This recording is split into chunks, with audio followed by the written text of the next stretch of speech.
Hello viewers, আসসালামু আলাইকুম। কেমন আছেন সবাই? আশা করি ভালো আছেন। আমি ইনশাল্লাহ ভালো আছি। তো দেখেন, আজকে আপনাদের দেশি সবজি রেসিপি তৈরি করে দেখাবো। দেশি মুরগির মাংস আর হচ্ছে তার সাথে আলু দিব। আলু দিয়ে দেশি মুরগি ঝোল রান্না করব। তো দেখেন, এখন আমি কিন্তু তেলে ভেজে নিব। মাংসটাও তেলে ভেজে নিব, আলুগুলোও তেলে ভেজে নিব।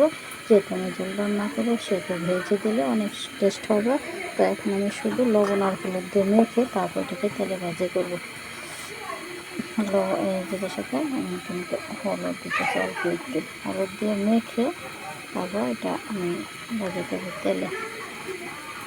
এটা আলুর মধ্যে এটা একটু হলুদ দিয়ে মেখে তেলে ভাজি করবো। ভাজি করে তারপর কিন্তু আমি এটাকে রান্না করবো। এখানে হালকা একটু লবণও দিতে হবে। লবণ আর সবসময় মনে রাখবেন, লবণ আর দিয়ে ভাজি করতে হয়। হালকা অল্প পরিমাণে লবণ আর হলুদ দিয়ে বাছতে হয় সবসময়। এটা সবসময় খেয়াল রাখবেন। যদি আমরা আগে ভেজে নেই তাহলে অল্প পরিমাণে লবণ আর অল্প পরিমাণে হলুদ দিয়ে এটা ভেজে নিতে হয়। এটা হচ্ছে মুখটাকে দেখেন। এখন আমি এটা কিন্তু মেখে তারপর এটাকে ভাজি করবো, তেলে ভেজে তারপর রান্না করবো মাংসটা হলুদ দিয়ে।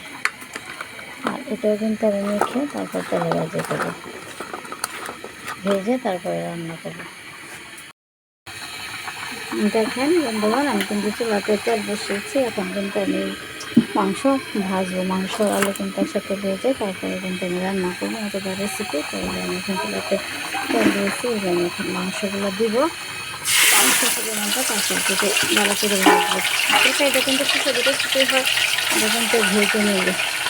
তখন আমি এটাকে ভাজবো। এটা কিন্তু একসাথে দিয়ে দেবো মাংস আর আলু একসাথে দিয়ে একটু ভেজে তারপর কিন্তু মশলাটা দিয়ে দেবো।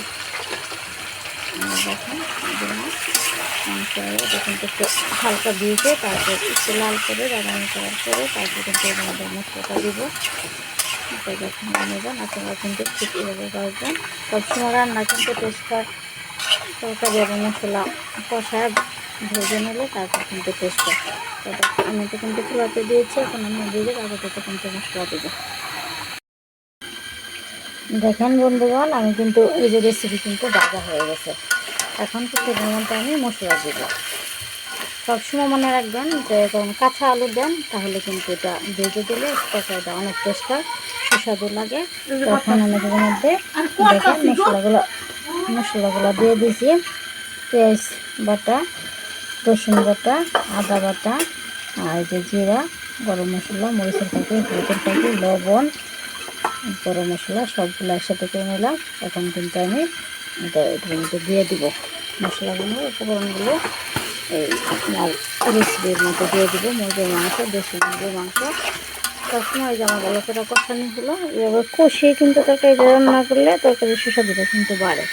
এখন আমি মশলা কিন্তু দিয়ে দেবো। সবগুলো মশলার সাথে করলাম। এই মশলাগুলো কিন্তু এখন আমি দিয়ে দেবো। নিচে কিন্তু হলুদের পাখি, মরিচের পাখি, ধনিয়ার পাখি, গরম মশলা সবগুলো কিন্তু একসাথে করলাম। এখন উপকরণগুলো কিন্তু আমি এটার মধ্যে হয়ে যাবেন। হ্যালো বন্ধুগণ, দেখেন আমার দেশি মুরগির মাংসের ঝোল আমার রান্নাটা প্রায় হয়ে গেছে। আমি ঝোল রান্না করলাম।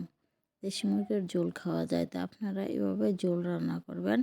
তো যার কাছে যেরকম ভালো লাগে, আমার কাছে ঝোলটাই ভালো মনে হয়েছে এবং ঝোলটা রান্না করতে আমার ইচ্ছা করেছে, তাই আমি ঝোল রান্না করলাম। ঝোল কিন্তু অনেক উপকার। দেখেন বন্ধুগণ, ঝোল কিন্তু অনেক টেস্ট লাগে। দেশি মুরগির ঝোল রান্না করবেন এবং দেশি মুরগির ঝোলটা কিন্তু অনেক স্বাদ। এরকম টেস্টটা কিন্তু হয়েছে, সেটা আমাকেও কমেন্ট করে জানাবেন। লবণটা দেখে ঝোল রান্না করলে কিন্তু ভালো খাবার। এটা কিন্তু শুধু ঝোল রেসিপি। খাবেন, সবাই ভালো থাকবেন। আল্লাহ হাফেজ, সবাইকে ধন্যবাদ।